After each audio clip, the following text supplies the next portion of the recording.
இதை திருமுழுக்கு யோவானுக்கு அடுத்து நம்பிக்கையாளர்கள் என்று அழைக்கப்படுகின்ற ஒவ்வொருவரும் தங்களுடைய வாழ்க்கையினால் சுட்டிக்காட்ட வேண்டும்.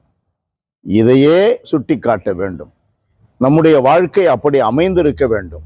இன்றைய நற்செய்தி பகுதியிலே பார்க்கிறோம், தூய ஆவி புறாவை போல வானிலிருந்து இறங்கி இவர் மீது இருந்ததை கண்டேன். இவர் யாரென்று எனக்கு தெரியாதிருந்தது. ஆனால் தண்ணீரால் திருமுழுக்கு கொடுக்கும்படி என்னை அனுப்பியவர், தூய ஆவி இறங்கி யார் மீது இருப்பதை காண்பீரோ அவரே தூய ஆவியால் திருமுழுக்கு கொடுப்பவர் என்று என்னிடம் சொல்லி இருந்தார்.